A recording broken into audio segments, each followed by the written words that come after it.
J'espère que vous allez bien, on se retrouve aujourd'hui dans cette nouvelle vidéo sur un sujet un petit peu plus technique que d'habitude puisqu'aujourd'hui on va aborder le sujet de comment dessiner les mains. Vous pourrez essayer de suivre mes croquis en temps réel, j'essaie de pas trop accélérer la vidéo pour que ce soit assez facile à comprendre et surtout assez facile à suivre, mais surtout je vais vous détailler sur ce premier croquis comment je fonctionne pour dessiner les mains. Vous l'avez vu, du coup je commence par une espèce de cube, ça ressemble pas vraiment foncièrement à un cube, je vous mettrai un schéma à l'écran, ça va être la forme de la paume de la main et c'est vraiment la première chose par laquelle je commence puisque c'est ça qui va me donner le sens et la forme de la main juste après. La deuxième étape ça va être de soit faire les doigts ou le pouce, ça dépend lequel en fait est le plus visible, mais je commence soit par l'un soit par l'autre pour pouvoir esquisser le reste de la main. Je commence toujours par esquisser les volumes parce que pour moi c'est impossible de dessiner la main directement comme ça au tracé, je suis incapable de le faire donc je vais pas vous l'enseigner comme à chaque fois, je vous explique vraiment ma méthodologie. Et là en ce qui concerne les doigts, le premier repère que je vais mettre c'est le repère de la taille de la main. Il faut savoir que vos doigts font à peu près la taille de la paume, donc en fonction de la taille de la paume que vous faites, vous savez où est-ce que vos doigts vont s'arrêter. Le deuxième repère que je vais mettre qui est aussi un arc de cercle, c'est le premier pli de phalange qui correspond à peu près à la moitié des doigts. Et ensuite ça va être le dernier pli de phalange qui lui du coup est la moitié de la moitié. Donc ça correspond à un quart, si jamais vous avez les maths. Et c'est toujours comme ça que je vais segmenter du coup la taille des doigts quand je vais devoir les dessiner. Alors soit je fais des arcs de cercle parce que là les doigts sont tendus, soit après vous verrez je fais soit des formes cubiques, en fait c'est plutôt des cylindres, ou alors des formes de petits boudins, mais grossièrement les proportions sont à peu près toujours celles-ci. Et c'est uniquement quand les proportions sont correctes que là je vais venir détailler le reste de la main, donc c'est-à-dire ajouter les plis de peau, soit la jonction, enfin, les os qui ressortent, la peau, les plis, etc. C'est seulement à cette étape-là. Alors où est-ce qu'il faut placer les plis, où est-ce qu'il faut placer la graisse? Soit vous savez les zones de graisse de main qui existent, soit vous ne les connaissez pas et dans ce cas-là en fait il n'y a pas 36 solutions, il faut les apprendre en utilisant soit des modèles qui existent pour que vous puissiez apprendre, soit des leçons, soit en utilisant directement des références pour les étudier. Encore une fois, vous ne pourrez pas dessiner ce que vous ne connaissez pas. Et il n'y a aucun mal à utiliser des références pour apprendre, surtout les mains qui sont vraiment assez compliquées.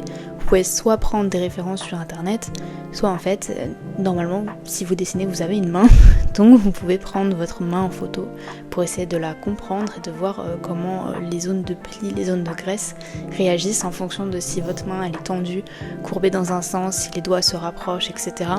Vous verrez que malgré l'angle de la main ou si vous avez un objet ou pas, il y a des choses qui se répètent, il y a des similitudes entre certaines poses et c'est en voyant ces similitudes là que vous arriverez à comprendre comment les mains fonctionnent et à les dessiner. Maintenant je mets un warning et on va en reparler un petit peu après. Les mains ont tellement de possibilités que même à l'heure actuelle où je connais leurs proportions, pour certains modèles j'ai toujours besoin d'une référence parce que c'est des modèles qui sont particuliers. Donc encore une fois c'est pas mal si vous avez besoin un jour de vous dire mince je dois réutiliser une référence parce que là j'y arrive pas, c'est pas grave, faites-le.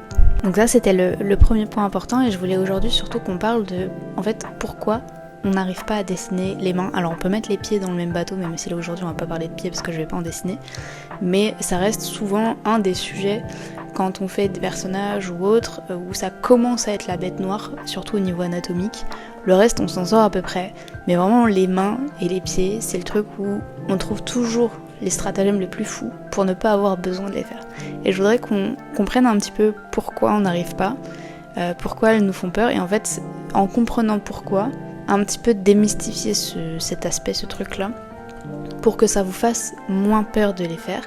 Certes, ça n'enlèvera pas la complexité de la chose, mais au moins ça peut potentiellement vous donner envie de pratiquer et de les faire et de plus être enfin contraint de trouver un stratagème parce que vous ne savez pas les dessiner et qu'en plus vous êtes frustré parce que vous n'arrivez pas à représenter le truc ou le personnage ou la pose ou n'importe quoi comme vous aimeriez le faire parce qu'en fait vous êtes bloqué par cette capacité à ne pas savoir les dessiner qui en fait finalement vous freine, vous frustre.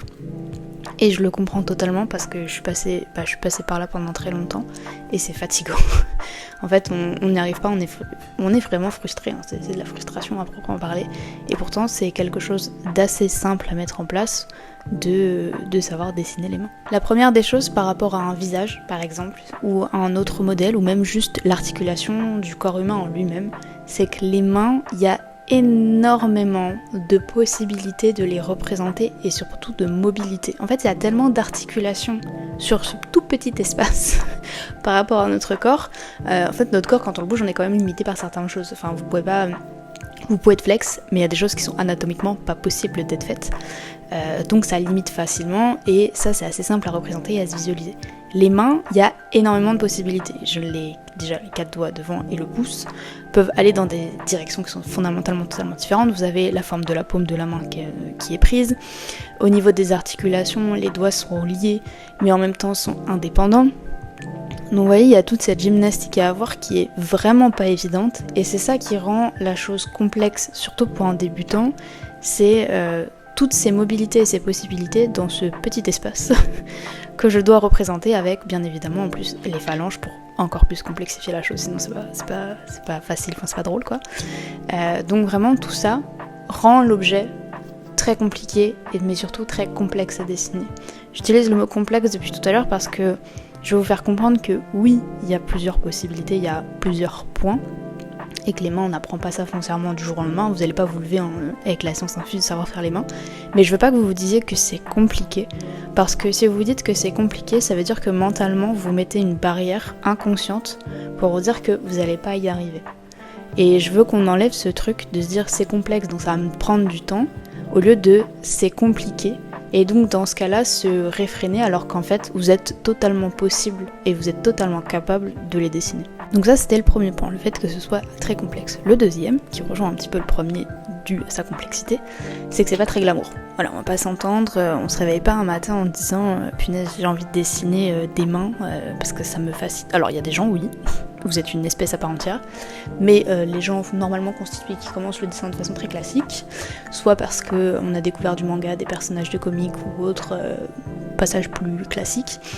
J'avoue que les mains, c'est pas le truc le plus sexy que t'as envie de dessiner, parce que c'est pas le truc le plus joli, contrairement à un visage. Donc forcément, comme ça donne déjà moins envie de dessiner que autre chose, du moins le truc que vous dessinez le plus souvent, c'est pas un truc où vous allez avoir beaucoup plus d'entrain à dessiner, donc beaucoup plus d'entrain à pratiquer pour pouvoir vous améliorer. Et en fait, vous vous rendez compte que tout découle finalement de la même chose. Et cette chose très mystique, c'est la pratique et l'envie de pratiquer et l'envie d'apprendre. C'est surtout ça. Puisque quand on dessine un visage, ou si vous avez l'habitude de faire des personnages, peut-être des choses mignonnes aussi, vous avez envie de les faire, donc vous avez aussi inconsciemment envie de vous perfectionner dessus, donc ça vous dérange pas, ou moins, je mets des guillemets, d'en faire 10 ratés pour réussir le 11e. Parce que foncièrement ça vous fait plaisir. Et même si vous par exemple vous avez commencé le dessin quand vous étiez enfant, vos dessins, il n'y avait pas de mains, ou alors il y avait une petite boule à la place des mains, et vous faisiez plutôt des visages, des tenues, des trucs comme ça, et ça vous faisait très plaisir de le faire. Donc forcément vous en avez accumulé, vous en avez fait plein, ce qui fait qu'aujourd'hui potentiellement vous êtes beaucoup plus à l'aise avec ce que vous faites et ce que vous pratiquez dans le dessin de façon journalière, ou hebdomadaire, ou quotidien, ou n'importe quoi. Les mains c'est pas souvent ça, parce que ça donne pas envie, on n'a pas envie, on les rebute, donc en plus quand on les pratique un peu à reculons, c'est pas très sexy, enfin bref, l'accumulation de tout ça fait que en fait quand on le fait de façon reculons sans être très, très motivé, et on le fait pas très souvent. Donc forcément la combinaison des deux fait que souvent on n'avance pas, et en plus c'est un cercle vicieux puisqu'on n'arrive pas à dessiner les mains. Mais malgré tout ça, il y a quand même une bonne nouvelle derrière, puisque si c'est juste entre guillemets une question de pratique et de prise du plaisir, c'est que en fait vous avez entre guillemets juste ça à intégrer dans votre routine. Alors je vous dis pas de vous forcer à dessiner des mains comme ça en disant oh, youpi ça va être trop bien, faire des affirmations en mode je vais y arriver, je vais aimer à dessiner les mains. Non, on va rester dans des choses beaucoup plus terre à terre qui vont être assez simples. C'est en fait de trouver une raison de pourquoi vous voulez dessiner les mains.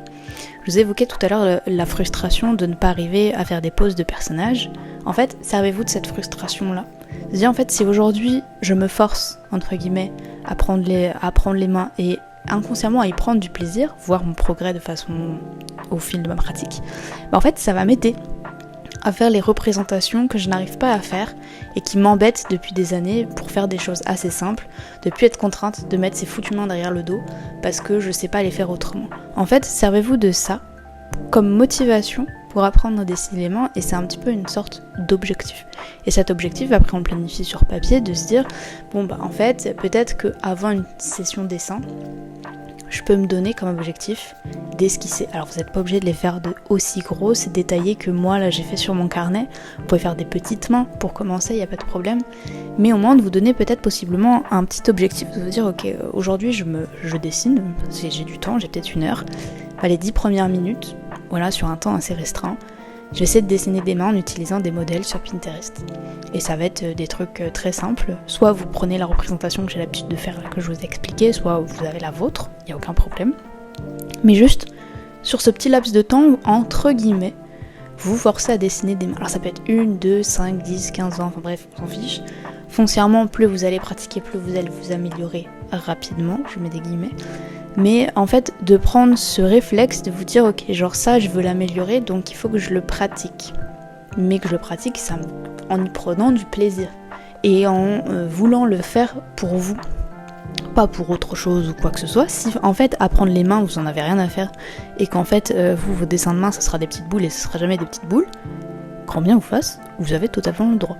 Si vous voulez apprendre à dessiner les doigts, dans ce cas-là je vous conseille de faire cette technique là. Et si vous commencez justement cette pratique pour apprendre à dessiner les mains, commencez toujours, je le répète encore une fois, toujours, par des références simples. N'allez pas vous casser la tête en prenant des angles de main ultra particuliers comme par exemple celui en haut à gauche. Pour commencer, vous allez être foncièrement découragé dès le début parce que c'est compliqué. Il y a des modèles de main qui sont plus durs que d'autres, c'est comme ça. Commencez simple, prenez confiance en vous, prenez confiance dans votre dessin en mode ah bah là j'arrive, c'est une représentation qui me plaît, je suis fière de ce que j'ai fait, ça amène à quelque chose. Ok, genre la prochaine fois j'essaie de faire des mains un petit peu plus compliquées. Mais vraiment, ne commencez pas par des modèles très complexes, ça sert à rien. En fait, tout viendra avec le temps, tout viendra avec la pratique. Ne soyez pas pressés dans ce processus d'apprentissage, vous avez le temps. Si vous avez du mal à trouver des modèles qui vous correspondent, n'hésitez pas à prendre en photo en fait ou en vidéo votre propre main et que vous utiliserez après en modèle en faisant des arrêts sur écran ou autre, n'importe quoi. Au moins vous saurez que vous aurez des modèles simples à reproduire et puis vous vous inspirez de réel parce que je vous conseille toujours quand vous étudiez les mains d'étudier après photo et non pas après dessin pour ne pas interpréter une interprétation. Mais ça sera le sujet d'une autre vidéo je pense.